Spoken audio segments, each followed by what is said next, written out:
Friends, welcome to my YouTube channel.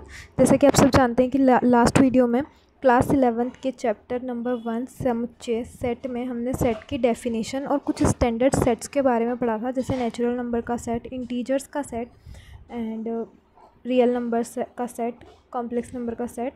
ये सब sets हमने पढ़े थे। तो अब हम पढ़ेंगे कि सेट को किस तरह से किन दो तरीक़ों से हम लिख सकते हैं। सेट को दो तरीक़ों से लिख सकते हैं। जो दो तरीके आपको सामने दिए गए हैं, जैसा कि लिखा हुआ है। फर्स्ट होता है रोस्टर या सारणीबद्ध रूप और सेकंड है समुच्चय निर्माण रूप। ये दो तरीके हैं जिनसे हम सेट को लिख सकते हैं। ठीक है। तो ये दो तरीक़ों में से पहला तरीका है रोस्टर या सारणीबद्ध रूप। ठीक है। तो रोस्टर या सारणीबद्ध रूप कैसा होता है, जो कि हमने लास्ट वीडियो में देखा था। लास्ट वीडियो में हमने समुच्चय को कैसे लिखा था। जैसे हमने नेचुरल नंबर का सेट लिखना है तो हम कैसे लिखेंगे कि ये ब्रैकेट बनाएंगे, उसमें लिख देंगे जो भी नंबर हमारे पास हैं 1 2 3, सारे नेचुरल नंबर हम इसके अंदर ऐसे लिख देंगे। तो ये तो हो गया हमारा रोस्टर या सारणीबद्ध रूप। इसमें मतलब क्या होता है, हम पहले मिडिल ब्रैकेट बनाते हैं। ब्रैकेट में जो भी एलिमेंट्स हमारे होते हैं सेट के अंदर आने वाले, उन सबको लिखते हैं और सबके बीच में कॉमा लगता है। ठीक है। तो ये जो तरीका होता है ये होता है रोस्टर या सारणीबद्ध रूप, यानी हमने एक सारणी की फॉर्म में इनको लिख दिया। ठीक है, इसलिए इसको कहते हैं रोस्टर या सारणीबद्ध रूप। जैसे कि इसका एक एग्जांपल और है हमारे पास। हमने लिखा AEIOU। तो ये कैसा सेट है, ये सेट है जो अल्फ़ाबेट्स में जितने भी वोवल्स हैं उनका सेट, सारे वोवल्स का सेट, जो कि 5 होते हैं हमारे पास AEIOU। तो ये क्या हो गया, हमारा वोवल्स का सेट हो गया। तो ये कौन सा तरीका हुआ इसको लिखने का, रोस्टर या सारणीबद्ध रूप। अब इन्हीं सेट्स को हम एक और तरीके से लिख सकते हैं और उस तरीके को हम कहते हैं समुच्चय निर्माण रूप। ठीक है। समुच्चय निर्माण रूप में हमें क्या करना होता है कि उस सेट के अंदर जितने भी एलिमेंट्स आते हैं हमें उनकी डेफिनेशन लिखनी होती है। जैसे कि इसके अंदर जो भी एलिमेंट्स आ रहे हैं वो सारे के सारे नेचुरल नंबर हैं। इसके अंदर जो एलिमेंट्स आ रहे हैं वो सारे के सारे क्या हैं, वोवल्स हैं। ऐसे हमें कुछ डेफिनेशन देनी होती है। ओके, तो हमारा सेकेंड तरीका है समुच्चय निर्माण रूप। ठीक है। समुच्चय निर्माण रूप में जैसा कि हमने देखा था कि हमें क्या करना होता है, एक सेट होता है और उसकी हमें डेफिनेशन लिखनी होती है। तो वो डेफिनेशन हम कैसे लिखते हैं, जैसे कि हमने रोस्टर फॉर्म में लिखा था AEIOU, ये वाला सेट, वोवल्स का सेट।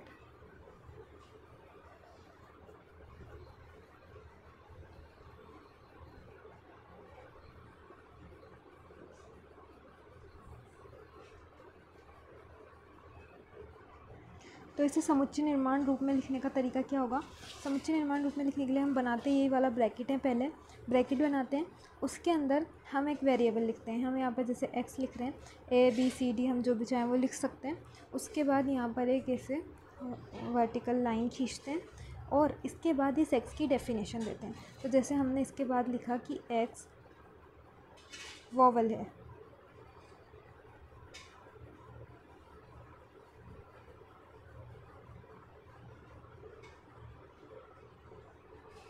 ठीक है।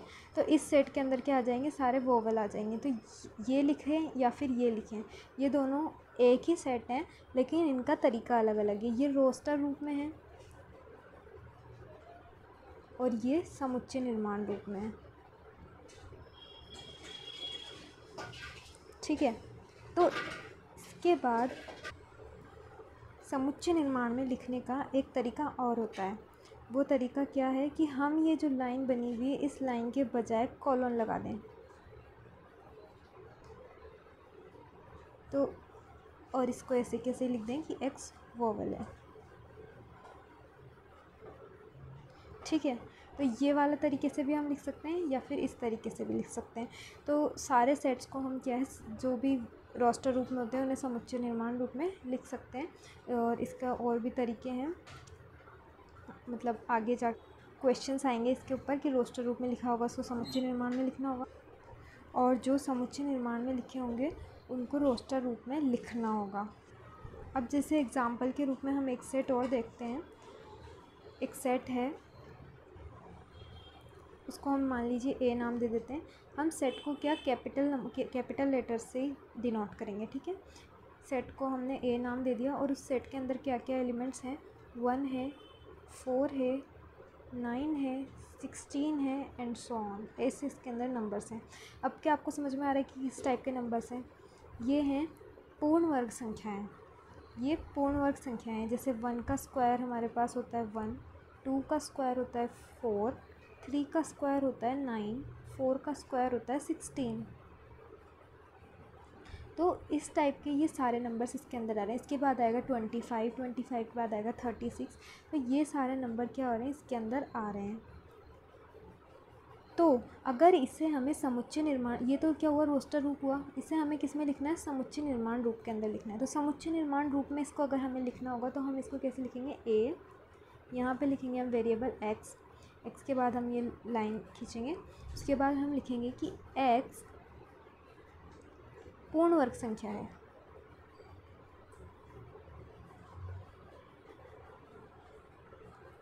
ठीक है।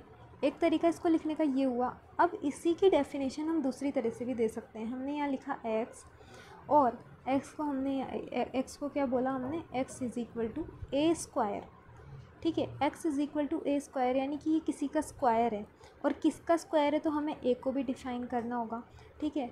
अभी तक हमने ए को डिफ़ाइन नहीं किया है, तो हम यहाँ पे क्या लिखेंगे, for all a belongs to natural number. हम देख रहे हैं यहाँ पे ये सारे नेचुरल नंबर का स्क्वायर है, 1 का स्क्वायर, देन 2 का स्क्वायर, देन 3 का स्क्वायर, देन 4 का स्क्वायर एंड सो ऑन। तो हमने सबसे पहले लिखा कि x क्या है, a का स्क्वायर है। अब a क्या है तो हमें a को बताना होगा, a है बिलोंग्स टू नेचुरल नंबर, और सारे नेचुरल नंबर के लिए है ये। तो हमने क्या बोला कि a belongs to natural number यानी n, ठीक है। इस टाइप से भी हम इसकी डेफिनेशन दे सकते हैं और इस टाइप से भी दे सकते हैं। अब इसके अंदर हमने यहाँ पे फॉर ऑल क्यों लगाया, क्योंकि हमें पता है कि ये सारे नेचुरल नंबर के लिए बात हो रही है। तो सारे नेचुरल नंबर के जो स्क्वायर हैं वो इस सेट के अंदर आ रहे हैं। तो हम इस टाइप से समुच्चय को लिखते हैं, ठीक है। अब देखिए हमें ये कुछ एग्जांपल्स दिए हुए हैं। ये क्या है, समुच्चय निर्माण रूप में है। समुच्चय निर्माण रूप के ये कुछ एग्जांपल हैं। इनको हमको क्या करना है, रोस्टर फॉर्म में लिखना है, ठीक है। तो हम इन्हें रोस्टर रूप में लिखेंगे। फर्स्ट वाला हमें दे रखा है ए, एक्स एक प्राकृत संख्या है, यानी जो एक्स है वो नेचुरल नंबर में से है, और वो नेचुरल नंबर जो कि 42 को विभाजित करते हैं, ठीक है। तो हमें यहाँ पे वो नेचुरल नंबर लिखने हैं जो कि 42 को विभाजित करते हो, ठीक है। तो हमें यहाँ पे 42 को विभाजित करने वाले नेचुरल नंबर कैसे मिलेंगे, हम लिखेंगे 42 को विभाजित करने के लिए देखो एक होता है, एक सबको विभाजित करता है, कोई सा भी नंबर हो, एक हो गया। उसके बाद 2 है, क्योंकि 2 ये 42 एक सम संख्या है तो 2 ऑब्वियसली उसको विभाजित करेगा, तो 2 भी सेट के अंदर आ जाएगा, और 2 नेचुरल नंबर भी है। उसके बाद 3 है, तो 3 को हम चेक करेंगे। देखो 42 में 3 का भाग जा रहा है या नहीं जा रहा, तो जा रहा है, आप देख सकते हैं आसानी से 14 टाइम्स जा रहा है, तो हम यहाँ पे 3 भी लिखेंगे, ओके। उसके बाद हम 4 से चेक करेंगे। ऐसे ही हम चेक करके इसको पूरा लिख देंगे। 4 से इसके अंदर जो भाग नहीं जा रहा है तो ये 4 इसमें नहीं होगा, क्योंकि 4 42 को विभाजित नहीं करता है। 5 भी नहीं करता है, क्योंकि 5 सिर्फ 0 और 5 जो एंड में होता है उनको विभाजित करता है। उसके बाद 6 करता है, 7 करता है, 8 नहीं करता है, 9 10 भी नहीं करता है। इसके बाद जो है इसको सीधा 14 विभाजित करता है, ठीक है, 14 विभाजित करता है। उसके बाद 21, क्योंकि 21 दूनी 42, उसके बाद डायरेक्ट 42। तो ये बन गया हमारा सेट, ठीक है। तो ये हमारा ए वाला सेट रोस्टर फॉर्म में बन गया। इसके बाद हम बी वाला सेट बनाएंगे। बी में क्या लिखा है, वाई अंग्रेज़ी वर्णमाला का एक स्वर है। यहाँ पे देखो वेरिएबल वाई लिया गया है, इसमें वाई अंग्रेज़ी वर्णमाला का एक स्वर है। तो हम जानते हैं कि अंग्रेज़ी वर्णमाला में 5 स्वर होते हैं, तो हम डायरेक्ट लिख देंगे ए ई आई ओ यू। ये हमारा सेट बन गया। इसके बाद सी है कि जेड एक विषम प्राकृत संख्या है। विषम प्राकृत संख्या, प्राकृत संख्या क्या होती है, 1 2 3 4 एंड सो ऑन, ये सब हमारी प्राकृत संख्याएं होती हैं। इनमें से विषम वाली लेंगे, यानी 1 3 देन 5, ये सब प्राकृत संख्याएं हम ले लेंगे, विषम प्राकृत संख्याएं हो जाएंगी। तो यहाँ पे क्या हो जाएगा 1 3 5 7 एंड सो ऑन। ऐसे ही जितनी भी विषम प्राकृत संख्याएं होंगी वो सारी इस सेट के अंदर आ जाएगी। ओके, तो नेक्स्ट वीडियो में इसमें हम बुक के कुछ एग्जांपल्स करेंगे, तो मिलते हैं नेक्स्ट वीडियो में। Thank you.